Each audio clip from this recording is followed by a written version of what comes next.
Hi there, I'm Marley and welcome back to Marley's virtual Fitba roundup. This week on FIFA we'll be looking at my picks for the 3 best matches of last week, which, spoiler alert, includes Ross County getting beat twice. Sorry Ross County. And after the Ross County fans get tired of attacking me, we'll be comparing some player stats on Football Manager, such as the slowest player in the Scottish League. What a laugh. Also be sure to keep an eye out for my match predictor and Pez later in the week. 2 weeks ago we were spot on with Aberdeen beating Celtic 2-1. Think I told you about that. Recently with Dundee versus St Johnstone.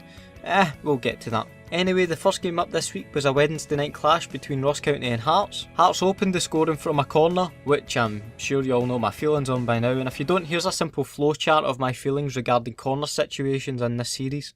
But it was all about Hearts' new striker Dowda, who scored in his debut with this great finish. Is it Dowda? Or Dodda? He even scored again 3 minutes later with this great curling strike. Dodd is making the Scottish League look like a doddle. Up next was my match prediction from last week, which the Pez Crystal Ball spat out a 1-1 draw between Dundee and St Johnstone. Well, the thing must be broke because Dundee won 2-0 and I couldn't even recreate the first goal, so... Motherwell versus Kilmarnock next, 2 teams absolutely desperate for a win. Well, every team should be desperate for a win, otherwise what's the point? Is it the taking part that counts?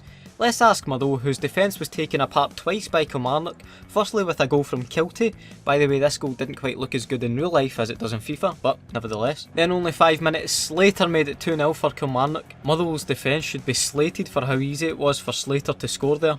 Slater. And finally, Celtic were out for revenge on Ross County this weekend after their League Cup knockout. Griffiths got his 30th goal of the season for Celtic just before half time, and in the second half Dedrick Boyata landed a header to knock Ross out for the county. Swear to God mate, if you make one more pun I'll actually... The only other match this weekend was a 0-0 between Hamilton and Dundee United, a real classic that won't make it into this video.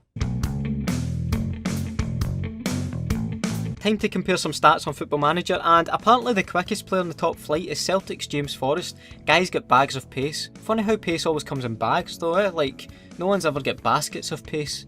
Anyway, the slowest player in the league is also joint oldest player in the league, Lee McCulloch. 5 pace and acceleration out of a possible 20. If you showed a slow motion replay of Lee running on the pitch, you'd be standing still. You'd think your telly had froze. Alright, that's maybe a bit harsh. Who's the youngest player in the league then? Well, apparently it's Hearts' Callum Morrison, who's only 16. At 16, I was still playing cuppy doubles, never mind playing professional football. Who's the bravest player in the league then? Well, it's Motherwell's Stephen McManus, who scores a perfect 20 out of 20 for bravery. I don't know if that means he's not scared of any player or he's just daft enough to go flying into dodgy 50-50 tackles all day. Either way, 20 out of 20.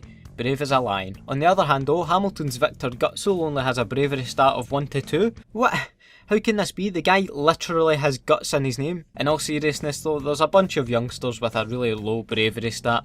He was just an easy target for a cheap and frankly rubbish joke. Who am I to talk anyway? I wouldn't have the guts to play football in front of a crowd. That's why I prefer to do it virtually. And thanks for watching Marley's virtual Fitba roundup. Catch you later in the week for my Pez Crystal Ball prediction. Have a nice day and I'll see you later. Bye.